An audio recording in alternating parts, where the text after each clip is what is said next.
An advisor said this on a call a few weeks ago. It's an IMO with no M. There's no marketing and there's very little support otherwise.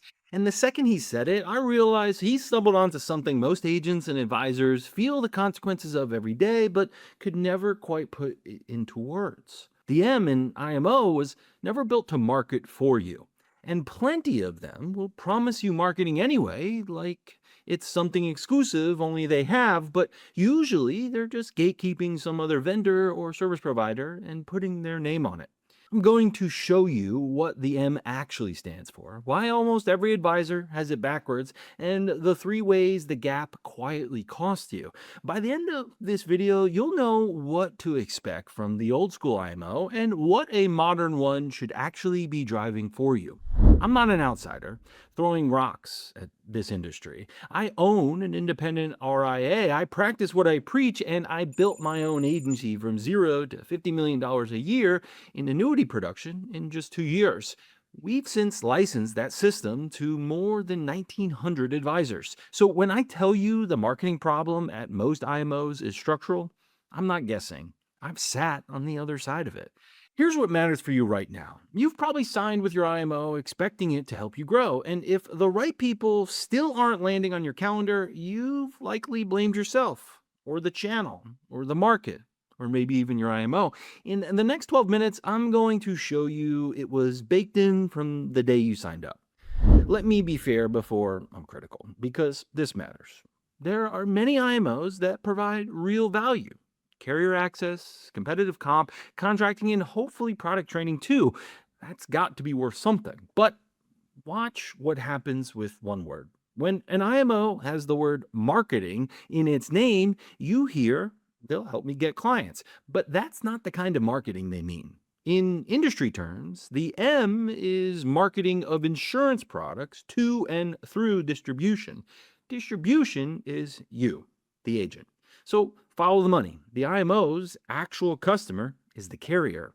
Their job is to recruit, train, and retain agents who will write product. That is the real business. It is just a completely different business than marketing to consumers on your behalf.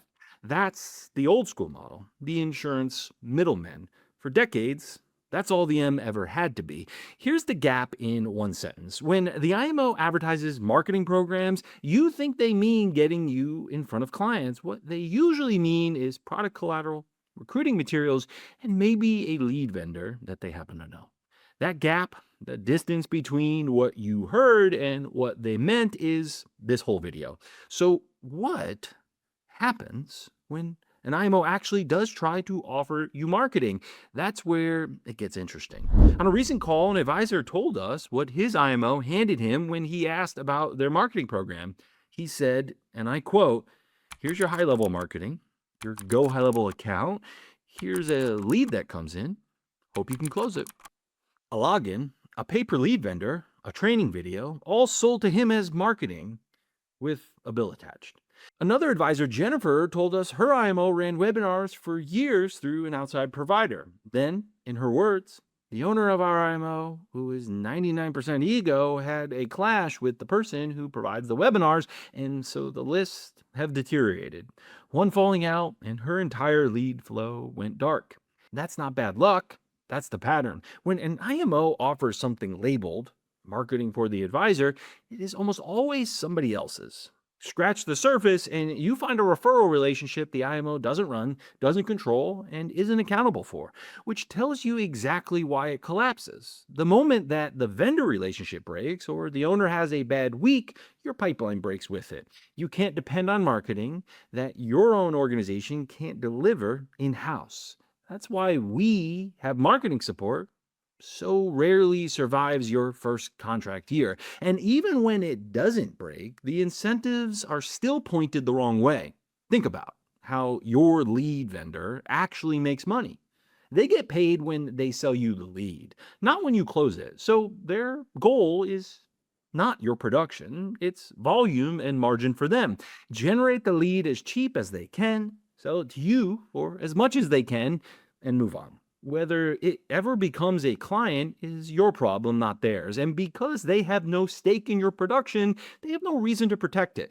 They'll run the same play into the same market until it's beyond saturated and the edge you thought you had from the beginning is gone, split across every other advisor running the identical funnel in the same geography.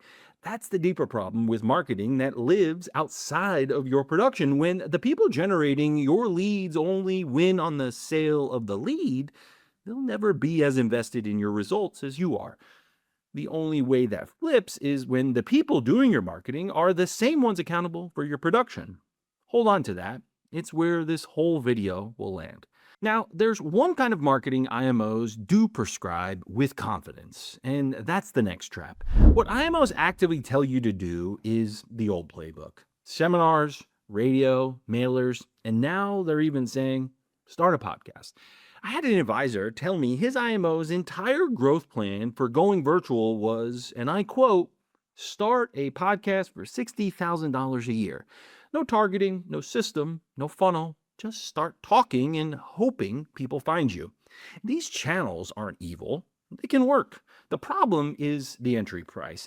A 25-year veteran I know spends $14,000 to $24,000 a month on dinner seminars to support $8 million in production. Another producer spends $8,000 to $10,000 per monthly seminar, more on dinners than most advisors spend on their entire marketing budget. And there's a radio guy I know doing $200 million a year, but his prospects often say they've been listening for 2 years before they ever booked an appointment. You see the issue. These are marketing systems for people who have already won. They have the economics to invest in their high entry costs. They work if you're already at the top. They are not entry-level systems. So if you're spending $3,000 to $5,000 a month on an IMO prescribed channel and nothing's hitting your calendar, the channel isn't the problem. The match between the channel and your stage of business is. And it's not only the advisors who can't afford these channels who should be running this math. Even the ones winning at them are still finding new opportunities in going virtual. One of our clients came to us spending $700,000 a year to do $25 million in annuity production and another $25 million in assets under management. He hasn't walked away from that, but he saw a higher ROI opportunity in our virtual first annuity attraction brands. And 6 months in, he's already running 4 campaign territories with us. In his own words, I can increase my ROI by 2 to 3 times running your virtual model compared to my traditional radio and TV model. But here's the question almost nobody asks out loud. Are the people prescribing this stuff even running it themselves? The largest IMO in the industry runs Facebook ads, and the message in those ads is basically virtual doesn't work. Sit with that. They're spending money on virtual marketing to tell you virtual marketing doesn't work. Why? Because they haven't cracked it themselves. So they prescribe the only thing they can execute, which is seminars, and they send their top producers out to run those seminars with newer agents to keep the one channel that they can support alive. So here's the test you should apply to anyone telling you how to market. It's one question. Are you actively using this right now with your own money on the line, and is it producing? If they can't say yes, their advice is theory.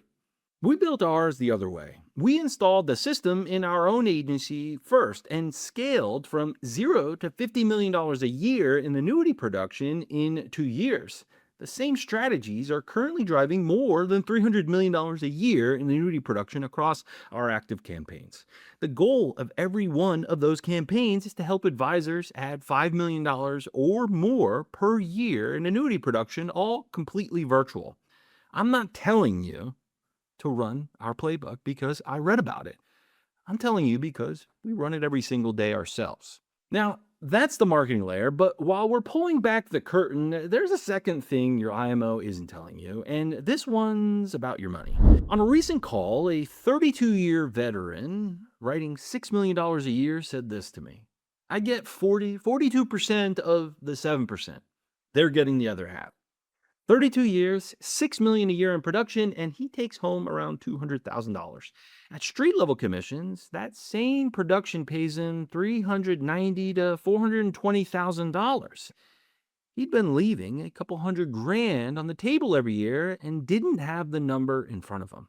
He's not alone. Another agent told us his old boss would swoop into his closing meetings and take credit for deals he sourced.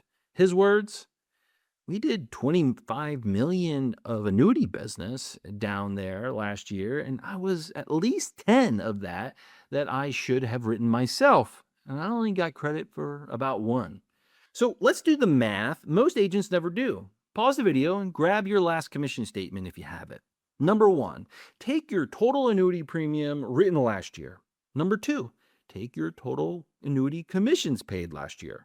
Number three, divide the commission by the premium. That's your effective rate. Number four, compare it to street level, which typically runs somewhere between 6.5% and 7% on a 10-year surrender product. Number five, if you're under 5%, one of two things is true. Either you're writing a lot of shorter surrender products, 5 to 7 year FIAs, or even shorter duration MIGAs, which pay less by design, or you're being structurally underpaid.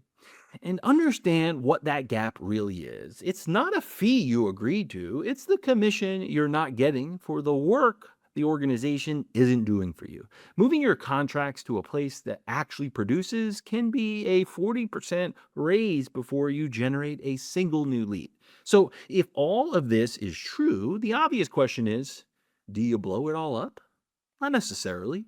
Let me give you the decision making framework. One of our advisors, Kevin, is the reason I think about this carefully. Kevin was successfully at Aflac before COVID.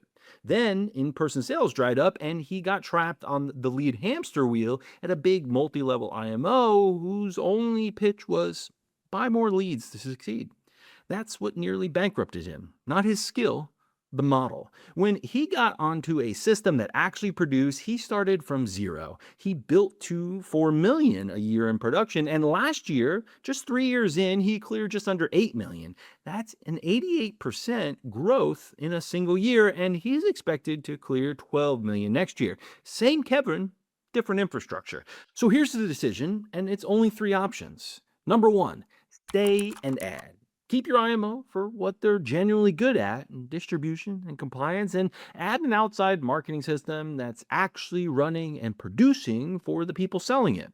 Lowest risk and the right starting point for most agents. You don't even have to move your contracts to test whether or not it produces. Number two, consolidate. When you find one partner that handles marketing, sales process, coaching, and distribution under one roof and runs the marketing themselves, the alignment is powerful. One team, one system, one point of accountability. And number three, leave. When your IMO is actively blocking your growth, restricting what you can market, or like that 32-year veteran, quietly taking more than they give, it's time. Whatever you choose, there's one test it all has to pass. Let me leave you with it. Here's the only standard that matters. A real marketing system puts qualified, pre-educated annuity prospects on your calendar this week. People who engage with your branded content before the call, who already understand what you do, and who show up ready to talk. Not names from a vendor, not leads your IMO bought from somebody else. Booked appointments from a system that's currently producing for the agency that built it and the advisors using it.